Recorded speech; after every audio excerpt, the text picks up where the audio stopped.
Hello everyone, welcome to our YouTube channel TET begins. Friends, आज का video होने वाला है ईवीएस क्वेश्चन सीरीज़ का पार्ट 1। फ्रेंड्स, यदि आप यूपी टेट या सुपर टेट की तैयारी कर रहे हैं तो आपको पता होगा कि ईवीएस से 30 क्वेश्चंस एग्जाम में पूछे जाते हैं।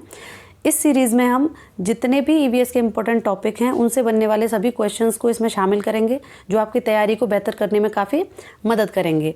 फ्रेंड्स, यदि आप इस सीरीज़ से जुड़े रहना चाहते हैं तो आप चैनल को सब्सक्राइब कर लें। तो चलिए शुरू करते हैं।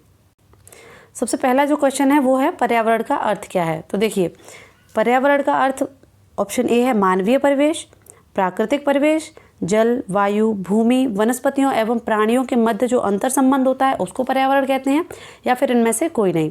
तो देखिए, सिर्फ मानवीय परिवेश को तो पर्यावरण नहीं कहेंगे, क्योंकि इंसान के अलावा और भी बहुत सारी चीज़ें हैं पृथ्वी पर। प्राकृतिक परिवेश को भी नहीं कहेंगे। राइट आंसर होगा जल, वायु, भूमि, वनस्पतियों एवं प्राणियों के मध्य अंतर संबंध को क्या कहते हैं? पर्यावरण कहते हैं। चलिए नेक्स्ट क्वेश्चन की बात करते हैं। नेक्स्ट क्वेश्चन है विश्व पर्यावरण दिवस किस वर्ष से मनाया जाने लगा। तो देखिए, जैसे कि आपको पता है कि जो सबसे पहला पर्यावरण सम्मेलन हुआ था वो हुआ था 5 जून 1972 में, ठीक है। लेकिन इस दिन से बहुत से बच्चे क्या करते हैं कि इसी को राइट आंसर करके चले आते हैं, वो क्वेश्चन गलत हो जाता है। देखिए, जो राइट आंसर है दिवस, विश्व पर्यावरण दिवस कब से मनाया जाने लगा, तो वो होगा 1974, ठीक है। तो ये 1972 तो गलत हो जाता है, क्योंकि सबसे पहला पर्यावरण सम्मेलन ज़रूर हुआ था 5 जून 1972 को, लेकिन जो पर्यावरण दिवस मनाया जाने लगा वो कब से मनाया जाने लगा? 5 जून 1974, यानी कि 5 जून 1974। चलिए नेक्स्ट बात करते हैं।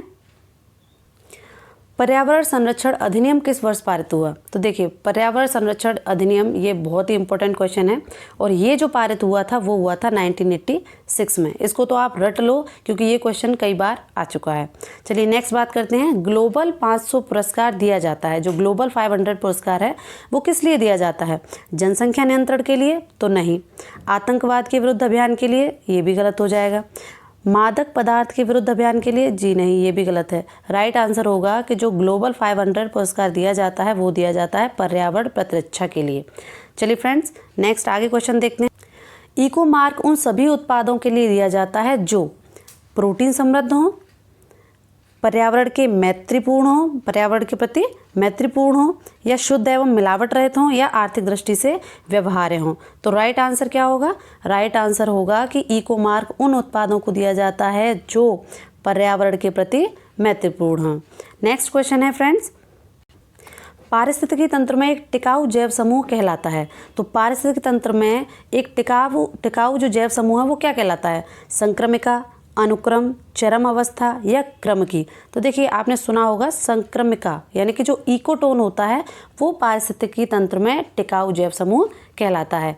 नेक्स्ट क्वेश्चन है, हाल ही में भारत के किस जैव मंडल आरक्षित क्षेत्र को यूनेस्को द्वारा मान्यता प्रदान की गई है?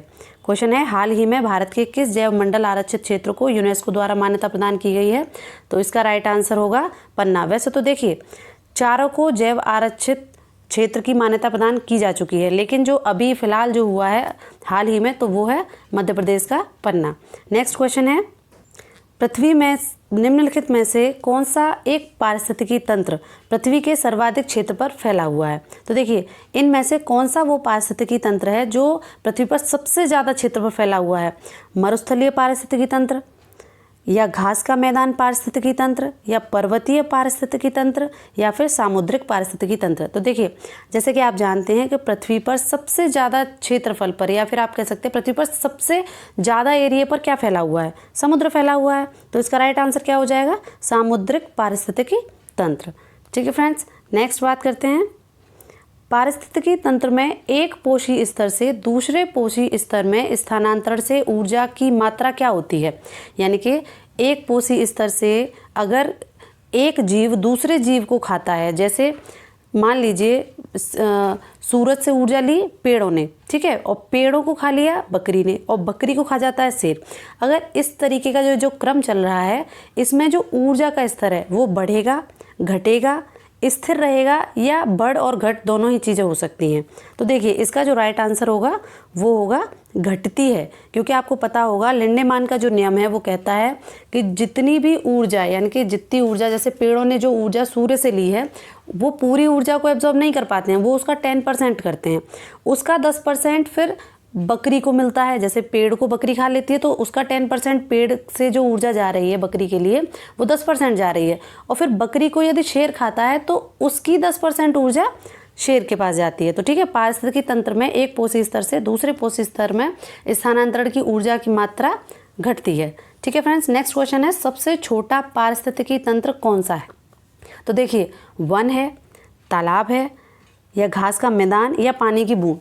तो इसका राइट आंसर होगा पानी की बूंद, क्योंकि सबसे छोटा पारिस्थितिकी तंत्र अगर क्वेश्चन पूछता है तो आपको पानी की बूंद लगानी है। ठीक है, नेक्स्ट क्वेश्चन है भारतीय पारिस्थितिकी के जनक। इसका आंसर आपको कमेंट बॉक्स में देना है। ठीक है फ्रेंड्स, नेक्स्ट बताते हैं आपको ऊर्जा का पिरामिड बनता है। ऊर्जा का पिरामिड कैसा बनता है? सीधा, उल्टा, या दोनों, या इनमें से कोई नहीं। तो देखिए, ऊर्जा का जो पिरामिड बनता है वो हमेशा सीधा बनता है। आपको 2-3 चीज़ें याद रखनी है इसमें कि एक तो ऊर्जा का पिरामिड सीधा बनेगा, घास स्थल का पिरामिड जो है वो भी सीधा बनेगा। ठीक है, और जो भार संख्या का पिरामिड है वो भी सीधा बनेगा। ठीक है फ्रेंड्स, तो चलिए इसका राइट आंसर क्या हो जाएगा? ऊर्जा का पिरामिड सीधा बनता है। नेक्स्ट क्वेश्चन है खाद्य श्रृंखला में ऊर्जा का प्रवाह होता है।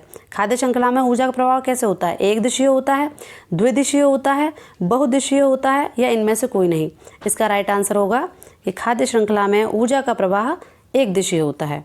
चलिए नेक्स्ट बात करते हैं, प्रकाश संश्लेषण की क्रिया सर्वाधिक किस रंग में होती है? नीले रंग में, लाल रंग में, बैंगनी में, या हरे में?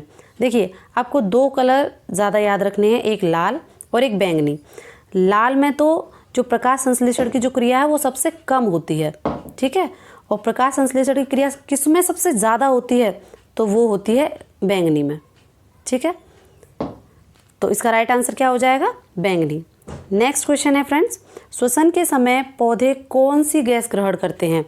कार्बन डाइऑक्साइड, ऑक्सीजन, नाइट्रोजन, या ये सभी? देखिए, राइट आंसर क्या होगा? राइट आंसर होगा ऑक्सीजन। अब देखिए, इसमें 2 चीज़ें याद रखनी है, कार्बन डाइऑक्साइड और ऑक्सीजन में आपको कन्फ्यूज़न होगा, क्योंकि देखिए जब प्रकाश संश्लेषण की क्रिया होती है तब कार्बन डाइऑक्साइड ग्रहण करते हैं पौधे, लेकिन जब श्वसन करते हैं तब ऑक्सीजन ग्रहण करते हैं। जैसे कि आपने सुना होगा कि रात में पेड़ों के नीचे नहीं सोना चाहिए, क्योंकि ऐसा कहा जाता है कि रात के समय पौधे जो है श्वसन करते हैं और उस समय वो क्या ग्रहण करते हैं? ऑक्सीजन ग्रहण करते हैं और कार्बन डाइऑक्साइड छोड़ते हैं। लेकिन दिन के समय जब प्रकाश संश्लेषण की क्रिया होती है उस समय पौधे ऑक्सीजन बाहर निकालते हैं, यानी कार्बन डाइऑक्साइड को ग्रहण करते हैं, ऑक्सीजन को छोड़ते हैं। चलिए नेक्स्ट क्वेश्चन है, पारिस्थितिकी शब्द का सर्वप्रथम प्रयोग किसने किया? देखिए, इसमें भी आपको कन्फ्यूज़न होगा कि कार्ल रिटर, एजी टांसले, अर्नेस्ट हैकल, या इनमें से कोई नहीं। तो इस शब्द का जो सबसे पहले प्रयोग किया था वो किया था कार्ल रिटर ने। ठीक है, एजी टांसले के बारे में आपको पता होगा, पारिस्थितिकी तंत्र शब्द का प्रयोग किया था इन्होंने। पारिस्थितिकी तंत्र शब्द के बारे में जिसने बताया वो थे एजी टांसले। और ज़्यादातर जो क्वेश्चंस में पूछा जाता है, यानी जो ऑप्शन में मिलता है वो मिलता है हमें अर्नेस्ट हैकल। तो जो अर्नेस्ट हैकल है ना, इन्होंने पारिस्थितिकी को अच्छे से समझाया था, इसलिए मोस्टली हमें अर्नेस्ट हैकल देखने को मिलता है। लेकिन अगर सबसे पहले किसने इस शब्द का प्रयोग किया, ये क्वेश्चन बनता है और उसमें कार्ल रिटर दे रखा है, तो आपको कार्ल रिटर ही लगाना है। ठीक है, नेक्स्ट क्वेश्चन है, जलीय पारितंत्र का पिरामिड बनता है। जलीय पारितंत्र का पिरामिड कैसा बनता है? तो देखिए, जलीय पारितंत्र का पिरामिड बनता है उल्टा। ठीक है, क्योंकि क्या होता है कि जलीय पारितंत्र में जो उत्पादक है उसकी संख्या होती है बहुत ही कम, उससे ज़्यादा संख्या होती है उपभोक्ता की, और उससे भी ज़्यादा संख्या होती है अपघटक की। ठीक है, तो जलीय पारितंत्र का पिरामिड कैसा बनेगा? उल्टा। चलिए नेक्स्ट क्वेश्चन है, किसान का मित्र किसे कहा जाता है? ये तो बहुत ही आसान है, सभी को पता होगा, कछुआ, केंचुआ, सांप, या ये सभी? राइट आंसर होगा केंचुआ। चलिए नेक्स्ट क्वेश्चन देखते हैं, वन्य जीव संरक्षण अधिनियम पारित हुआ 1972 में, 1974 में, या 1980, या 1986? इसका राइट आंसर होगा 1974। देखिए last but not the least, ये क्वेश्चन देखिए, विश्व का पहला पर्यावरण सम्मेलन कब आयोजित किया गया? तो आपको पता है कि विश्व का जो पहला पर्यावरण सम्मेलन आयोजित किया गया था स्टॉकहोम स्वीडन में 5 जून 1972 को आयोजित किया गया था, जिसमें कि पर्यावरण को बचाने के लिए बहुत सारी चीज़ें बताई गई थी। फ्रेंड्स, यदि आपको वीडियो अच्छा लगा हो तो वीडियो को शेयर करें, लाइक करें और चैनल को सब्सक्राइब करें। Thanks for watching.